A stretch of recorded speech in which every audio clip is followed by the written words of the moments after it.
vocês acharam do livro? Lucas, você não parece que não fez atividade para mim aqui no portal. Agora que todo mundo era para ter feito, o que vocês acharam?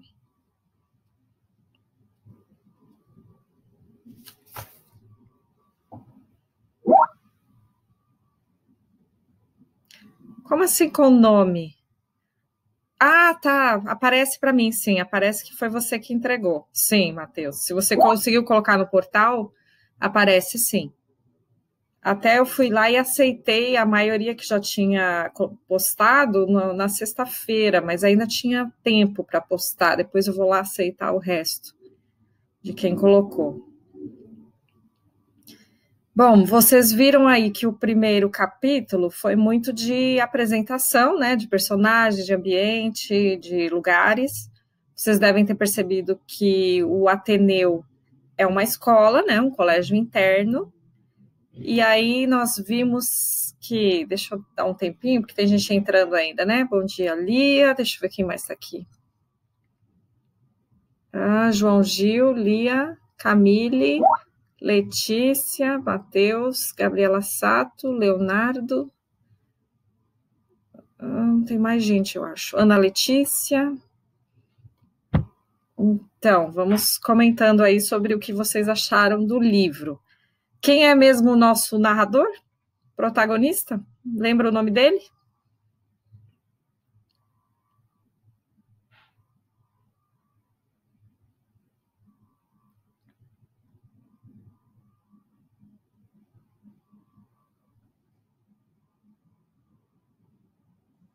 Bom dia, Vitor.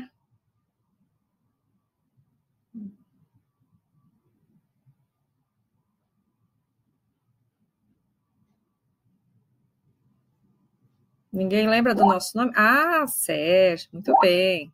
É o Sérgio, o narrador protagonista. E aí tem os outros nomes estranhos, né? Tipo, o nome do professor dele é bem incomum. Matheus, muito bem. Vocês lembram do nome do professor dele? Tem alguns amigos também com nomes diferentes. São todos nomes daqui do Brasil, né? Só que em que ano se passa essa história? Em que época? Vocês sabem, mais ou menos? Ninguém? Vamos lá. Vocês viram? Deixa eu descrever, vou ver se vocês percebem o contexto aí. Vocês viram que a visão era o internato, isso. Vocês viram que a visão do menino, antes de começar a estudar lá, era bem assim, idealizada, né? De um lugar maravilhoso, forte, assim, imponente, em que as pessoas usavam uniformes, eram disciplinados, e aí ele assiste a um festival de educação física, né? Vocês viram lá. Bom dia, Juliana, Giovana Sendas, Letícia. E ele acha tudo aquilo o máximo, né? As pessoas fortes, treinadas, tudo. Então, ele tem uma visão bem idealizada antes de começar a estudar lá, né? Então, depois é que ele vai para lá, é que ele começa a encarar o que realmente é lá dentro. É mais antigo, Lia. Vamos lembrar, no Festival de Educação Física, o filho do Aristarco, ele resolve aprontar uma. O que vocês lembram? Lembram o que ele apronta?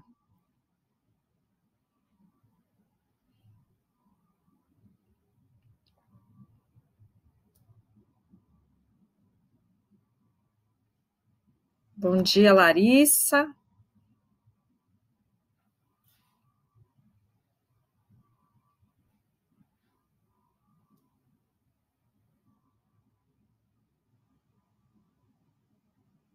Vamos lá, o que o menino apronta no Festival de Educação Física? Justo filho do diretor.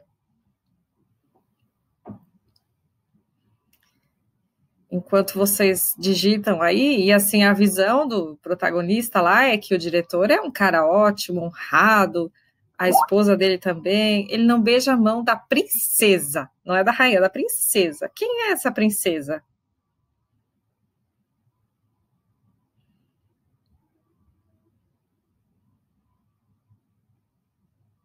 Essa foi uma das minhas perguntas. Ninguém pegou essa pergunta? Quem era essa princesa? Princesa do Brasil? Quem vocês lembram?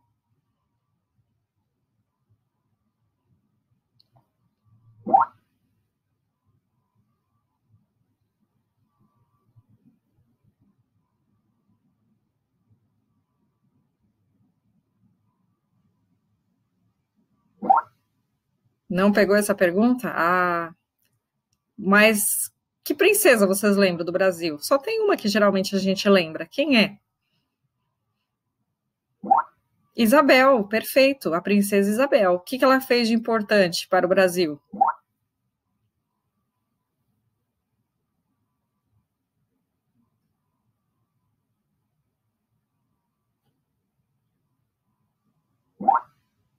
Isso, em que ano? Em que ano? Vamos lá, em que ano? Bom dia, Giovanni. 1888, exatamente.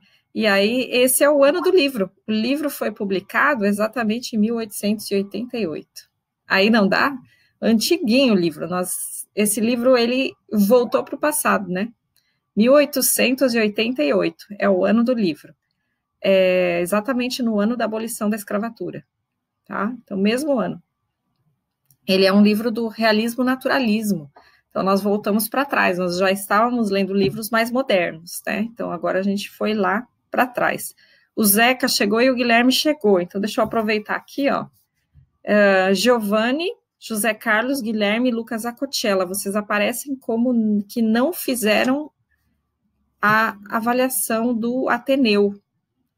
Então, por favor, digam alguma coisa aí para eu saber o que aconteceu, certo? E hoje nós vamos, então, vamos parar de falar, que agora em diante vocês vão ver nos próximos capítulos. Inclusive, a próxima prova já está aberta, tá? De hoje até sexta.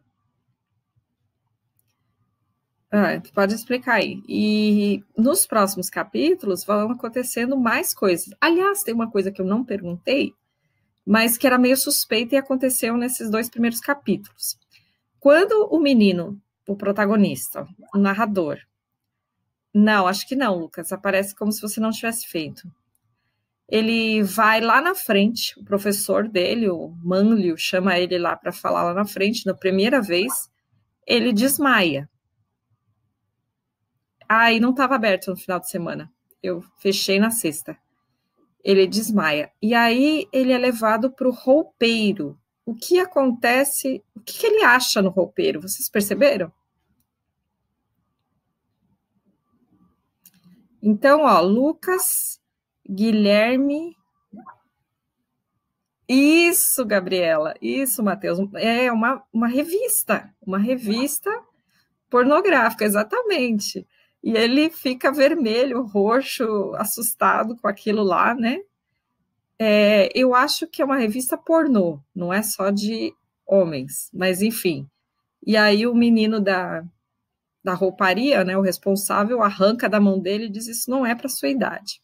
Então aí a gente começa a perceber que o internato tem coisas ocultas, porque a propaganda do internato que o menino vê é que é tudo muito honrado, muito correto, muito e tal. Aí você pega já uma coisinha que sai desse corretinho, né, que já sai dessas regras.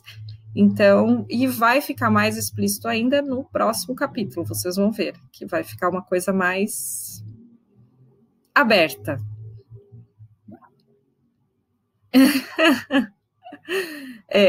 Então, vocês vão ver, os próximos capítulos tem bastante coisas estranhas para uma escola.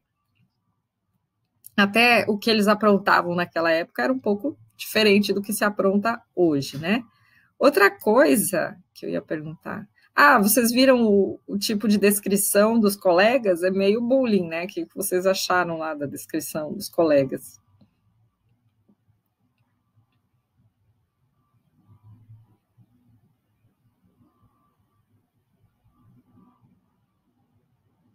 Ou vocês imaginaram os próprios colegas, né? Porque tem tipo, o aluno que não fica parado, o aluno que não aprende, o aluno que e tem umas comparações que não são muito delicadas, né? Até que, assim,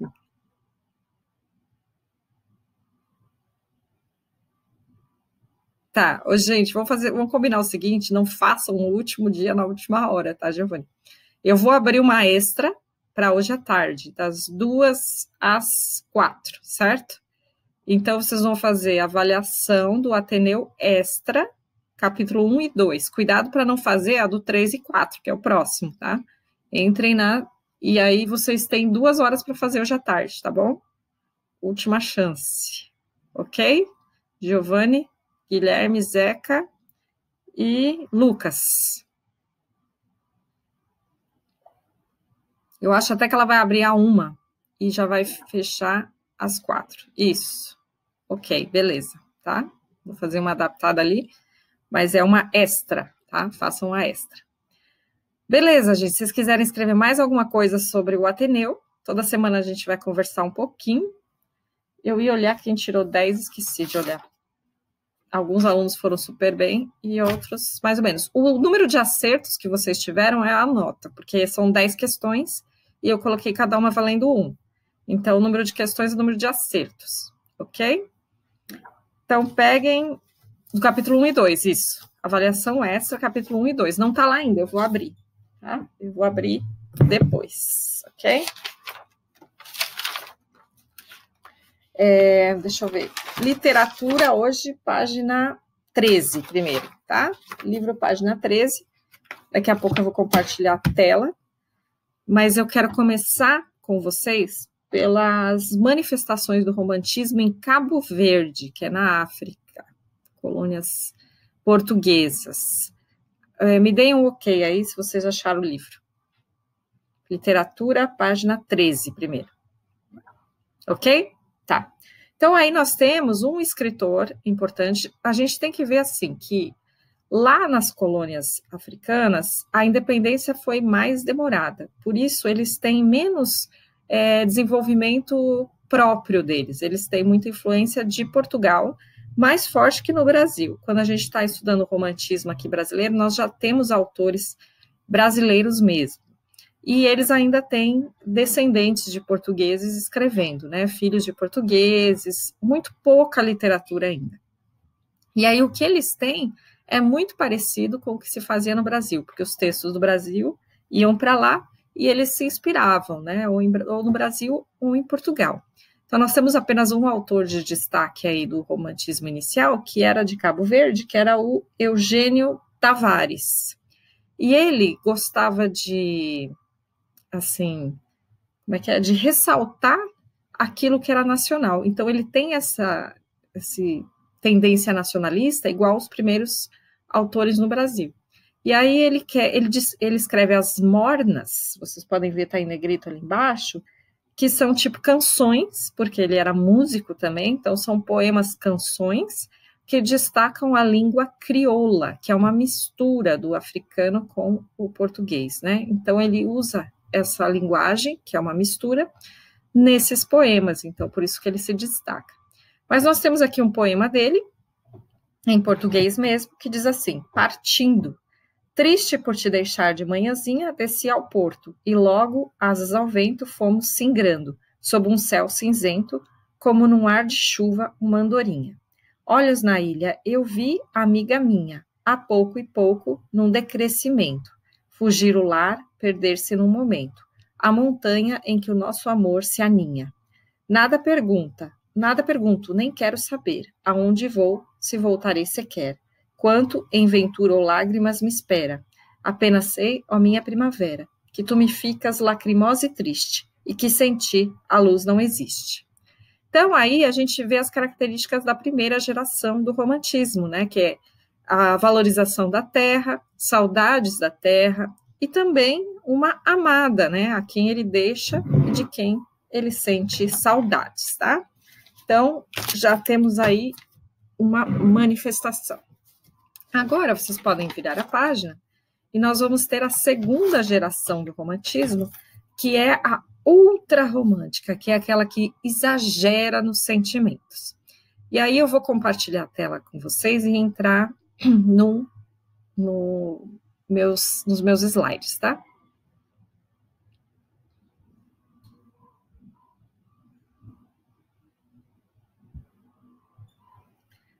Vocês estão vendo? Me deem um retorno aí, se vocês estão vendo a imagem. Sim? Beleza. Então, deixa eu pôr na tela grande. Ok.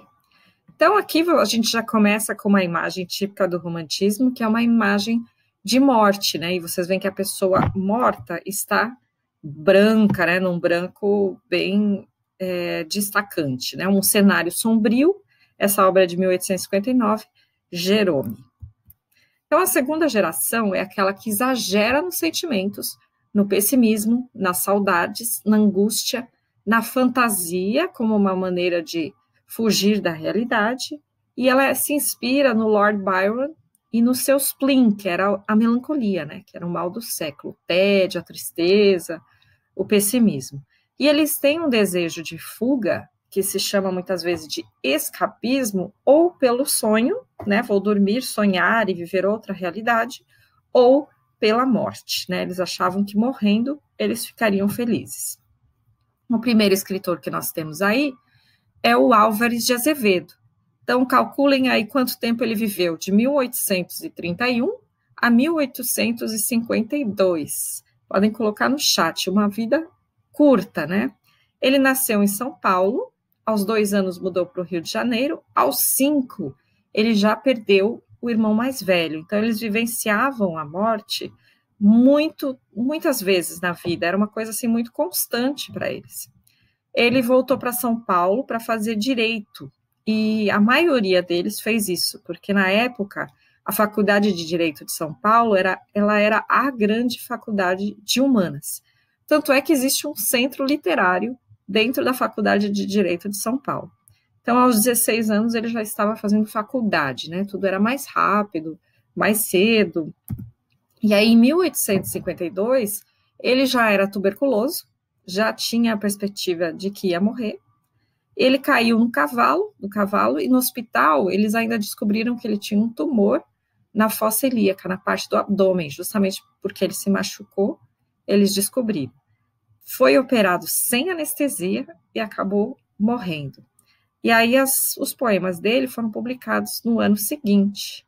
E poucos dias antes dele morrer, ele escreveu Se Eu Morresse Amanhã. Vocês calcularam a idade dele? Deixa eu ver no chat. Não? Ninguém calculou? Quantos anos ele viveu? Vamos lá, gente, acordando, matemática. Deixa eu ver.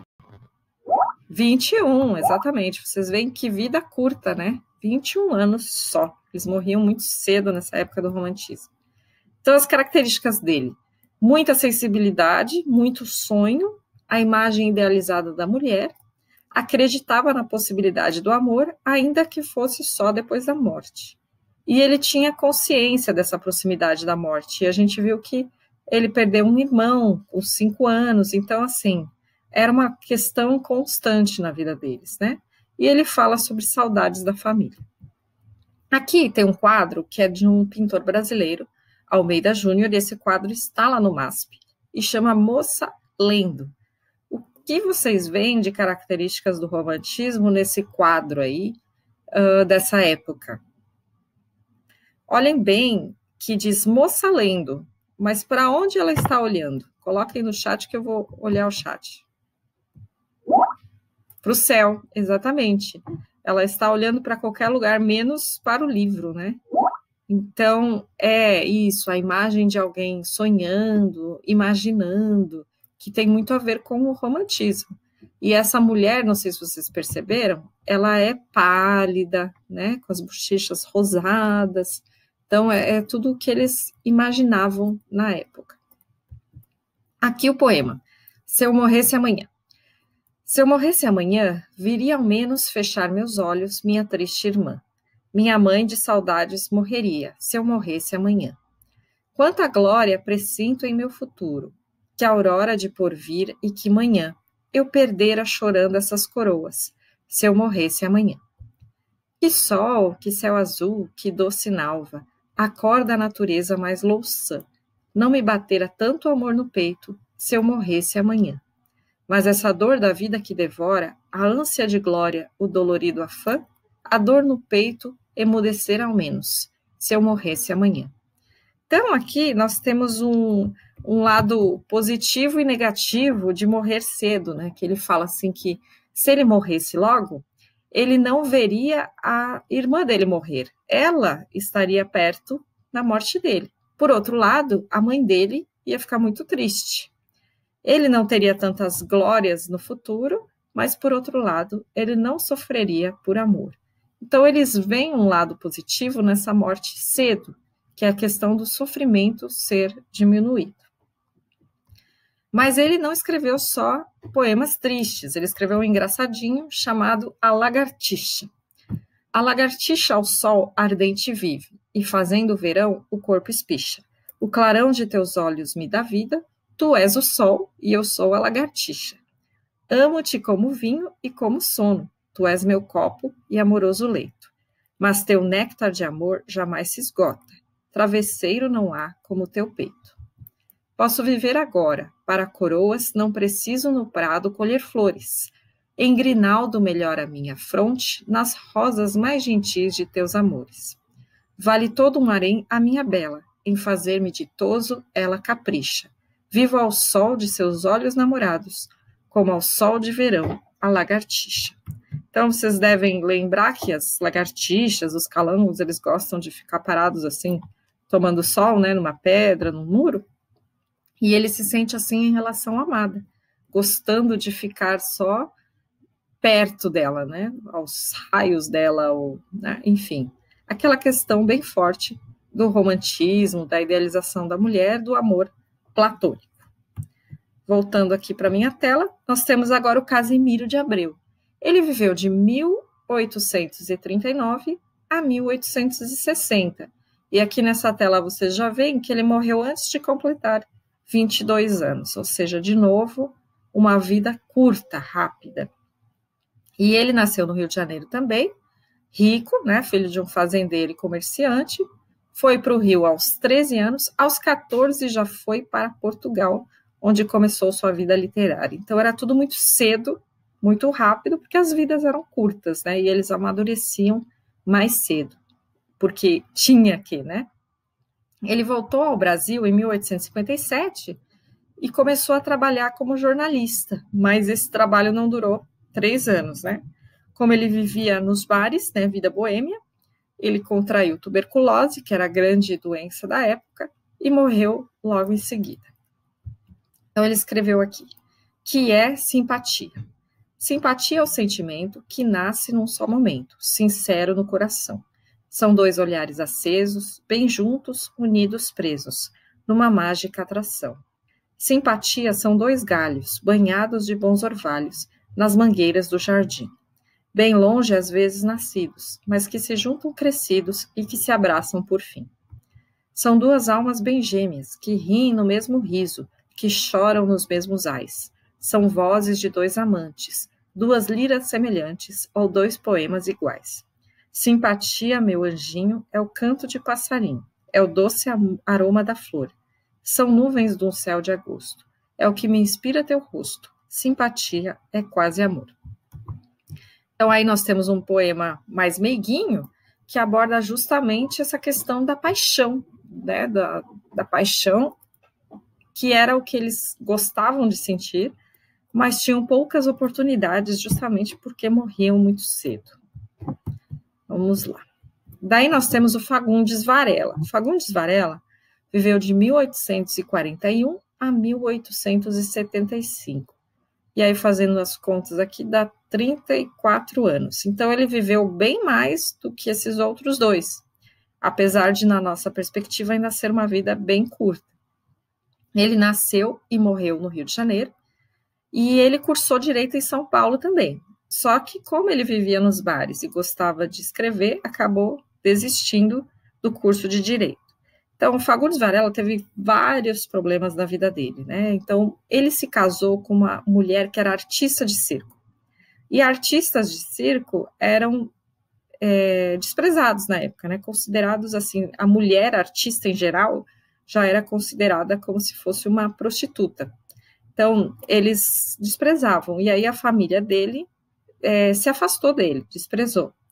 E os pais do Fagundes Varela se chamavam Emiliano e Emília.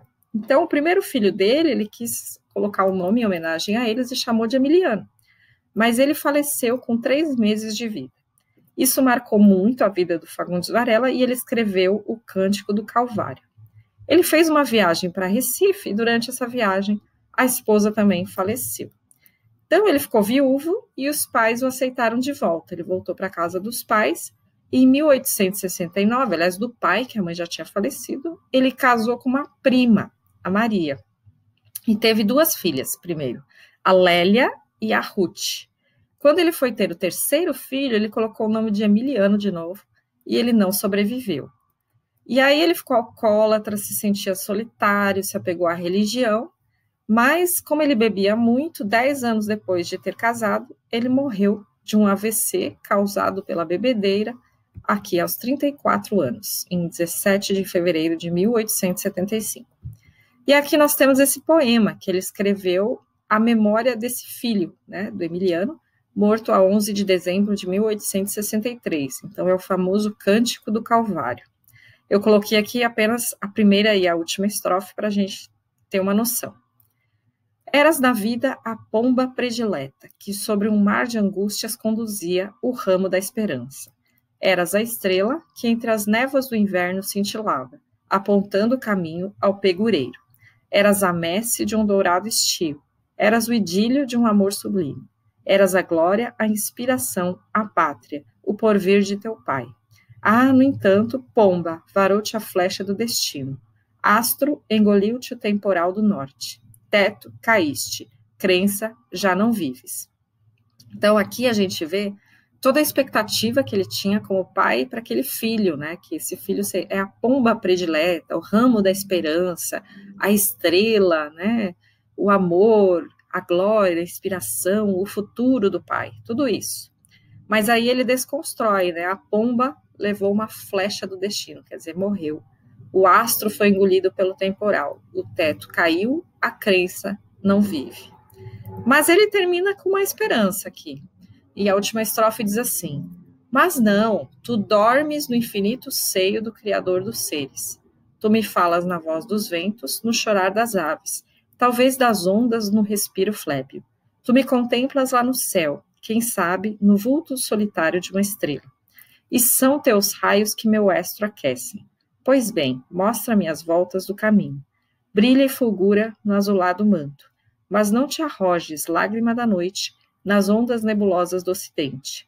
Brilha e fulgura, quando a morte fria sobre mim sacudir o pó das asas, escada de Jacó serão teus raios, por onde azinha subirá minha alma. Então aqui ele tem a certeza de que o filho está no céu, que fala com ele pelo vento, pelas aves, pelas ondas ou pela respiração, ou que olha para ele como uma estrela. E aí ele tem certeza que um dia ele vai chegar lá, que quando sobre ele vier a morte fria, né, ele subirá, a alma dele subirá para se encontrar com o filho. Então eles eram também muito religiosos, né, nessa época. Então, por isso que eles tinham essas certezas. Deixa eu só abrir minha câmera aqui de novo. Aí, deixa eu ver aqui como é que fica se eu mudar. Deixa eu cobrir aqui o Lucas. Vamos lá. Então, gente, o que vocês têm que gravar é que é um período de muito sofrimento, e faz todo sentido, porque eles viam todo mundo morrer muito cedo. E o amor era muito, assim, platônico, idealizado, porque muitas vezes não dava tempo. Eles morriam antes de encontrar a amada, ou de se declarar para ela, ou de chegar a um relacionamento. Então, o amor ficava muito no mundo das ideias, né? Era muita morte na vida deles. E aí, por isso que isso combina tão bem com essa época do romantismo. Falar de amores que não acontecem e falar de morte, que era o que eles mais viviam, né? Sofrimento, doença, morte, tudo isso fazia parte da vida deles. Então, vamos dar uma olhadinha no livro. Na página 14, nós temos um poema aí do Fagundes Varela. Ilusão. Acharam aí, página 14? Posso ler? Me deem um ok aí.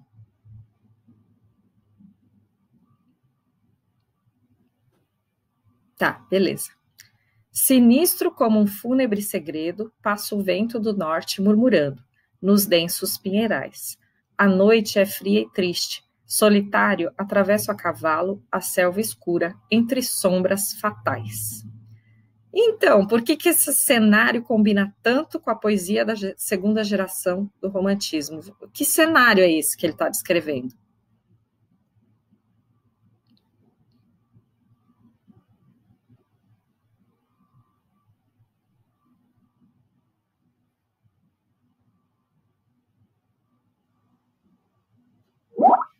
Isso, desilusões triste, melancólico, exatamente. Então, nós temos que lembrar que no romantismo, o ambiente, o cenário, combina com os sentimentos, tá, da pessoa que está sendo retratada. Então, se a pessoa está apaixonada, feliz, ali como no poema da Lagartixa, o cenário vai ser ensolarado, alegre, florido, isso vocês vão ver nos livros também. Mas quando a pessoa está angustiada, triste, pensando na morte, sofrendo, o cenário é escuro, sombrio, cheio de sombras, frieza, ou às vezes neve, né, que eles retratavam no romantismo europeu, que dá aquela sensação de frio, né? Então, essas são as cenas descritas, e é muito comum nas pinturas a gente ver os cemitérios, tá? Eles pintavam muitos cemitérios para mostrar essa angústia do sofrimento e da morte. Então, combina porque era a situação que eles vivenciavam e descreviam em seus poemas, né? Um cenário triste, sombrio, como as mortes e desilusões que eles sofriam. Na 2, pede para destacar 4 imagens que podem ser associadas ao universo obscuro da segunda geração. Então, vamos lá, que imagens são essas que nós temos aí da natureza?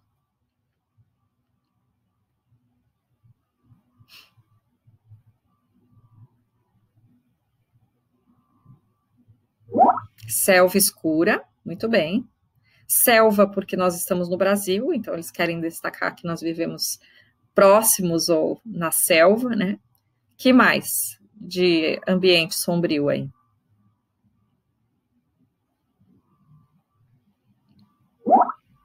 Densos pinheirais, quer dizer, uma natureza bem fechada, né? Não dá para ver nada. O vento, né? Tipo de filme de terror, aquele vento passando, assobiando. Que mais? Mais uma, e aí nós fechamos 4. Noite fria e triste, exatamente. Tá? Estamos chegando no inverno, nas noites frias e tristes, e aí é esse o cenário que combina com o romantismo. Na 2, nós temos mais um poema, aí do Álvares de Azevedo, né, que também morreu bem cedo, e aí ele escreve: Adeus, meus sonhos. Adeus, meus sonhos, eu pranteio e morro, não levo da existência uma saudade, e tanta vida que meu peito enchia, morreu na minha triste mocidade. Misérrimo, votei meus pobres dias, a sina douda de um amor sem fruto, e minha alma na treva agora dorme, como um olhar que a morte envolve em luto. Que me resta, meu Deus? Morra comigo a estrela de meus cândidos amores, já que não levo no meu peito morto um punhado sequer de murchas flores. Triste ou feliz? Para variar, né? Um poema triste. Do que ele se despede nos primeiros versos? Tá óbvio, né? Porque está no título. Mas o que ele se despede, então? Coloquem aí.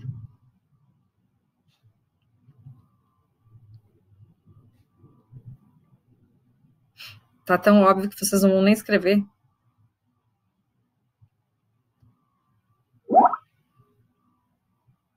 Sim, ele se despede da juventude. De que mais? Dos sonhos, né? Aqui, sonhos significam os projetos do futuro, porque ele não vai ter futuro, né? Então, ele já se despede de tudo que ele imaginou e sonhou.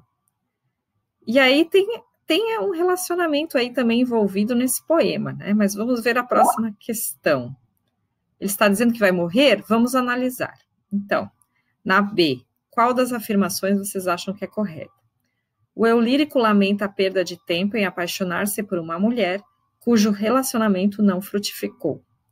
A imagem do luto não remete ao mundo físico, mas ao plano emocional. Qual vocês acham que está correto aqui?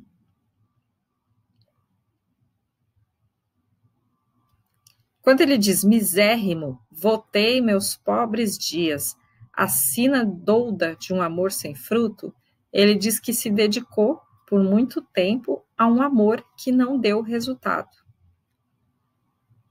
Então, a que se refere essa morte aí?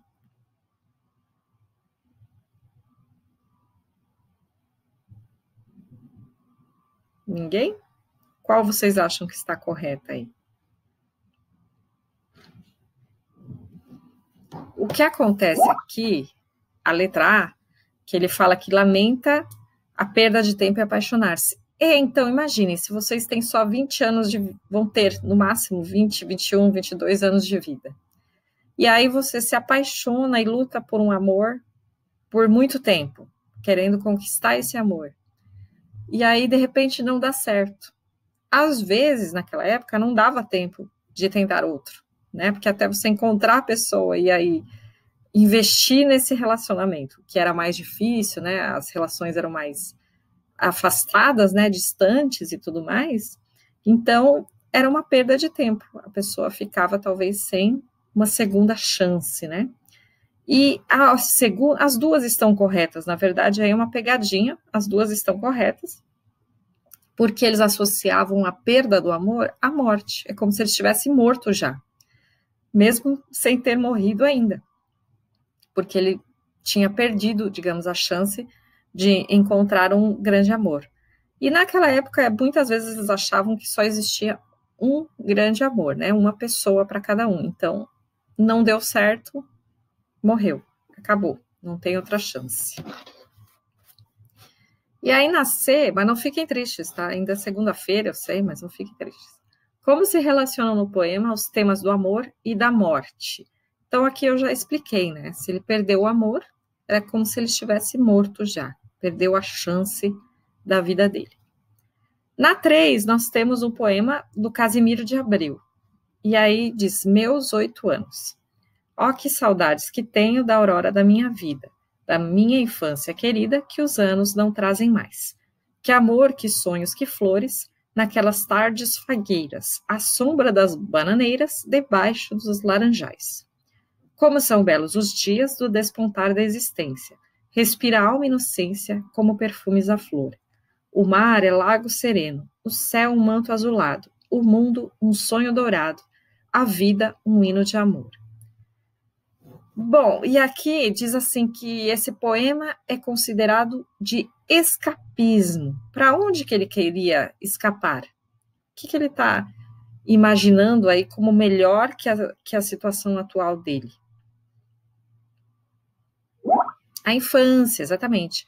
Vocês percebem que até, inclusive, a infância, isso é idealizada, né? Sem sofrimento, né? Na verdade, ele explora essa questão da ingenuidade da criança, né? E aí vocês veem que a vida do começo, né, a infância dele, era cheia de amor, sonhos, flores, brincando debaixo das laranjeiras e das bananeiras, né? E aí tudo era paz e tranquilidade. Então, na verdade, tem muito a ver com a vida deles, porque no momento em que eles entravam na adolescência, vocês viam que eles já estavam entrando na vida adulta praticamente, faculdade, trabalho, e já percebiam que as pessoas iam morrendo, né, que era muito difícil, que a vida ia ser curta. Então, eles tinham saudades da infância. E vocês veem que ele nem viveu tanto assim para ficar tão longe da infância, né? Eles morriam aos 20 anos, quer dizer, quanto tempo faz que essa infância se passou, né? Então, eles mal tinham saído, digamos assim, da infância e já estavam com saudades dela por conta do sofrimento que eles enfrentavam. Então, aqui o escapismo é no sentido de escapar do sofrimento, voltando para a infância. Ok, gente, nós terminamos aqui essa parte e eu vou só explicar para vocês o seguinte. Vocês podem colocar dúvidas aí, se tiverem, que nós ainda temos 5 minutos. Eu fiz hoje em aula ao vivo a mesma aula que está na videoaula de literatura e que está no roteiro. Então, vocês não precisam assistir a videoaula, a não ser que vocês queiram rever ou revisar o conteúdo quando chegar perto da prova, ou, de repente, ver novamente, tá? Porque eu resolvi mudar um pouco o esquema. E outra coisa é que vocês precisam fazer o Ateneu, capítulo 3 e 4, e já está aberto para vocês, certo? Dúvidas? Podem colocar aí nos nossos últimos minutos. Pode falar, Giovanni. Ou escrever, né? Então, eu agendei para 2 horas da tarde. É capaz dela abrir a 1, porque parece que tem uma diferença de horário entre meu agendamento e a prática. Até às 4, no máximo.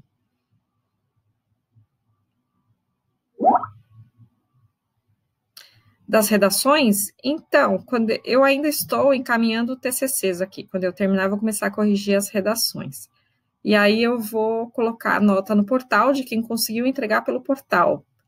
Quem não conseguiu, talvez eu abra uma coluna extra para vocês poderem visualizar essa nota. Uma coluna que eu consigo mexer. E aí eu coloco lá a nota.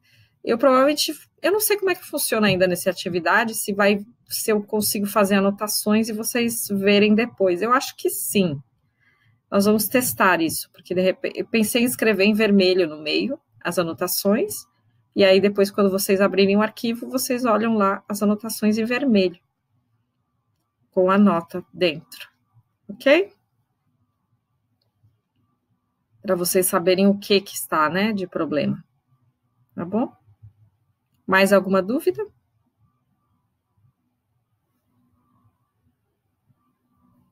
Ninguém? Quem quiser perguntar alguma coisa ainda pode. Quem não tiver dúvidas pode ir saindo. Fiquem à vontade, vão tomar uma aguinha, um cafezinho.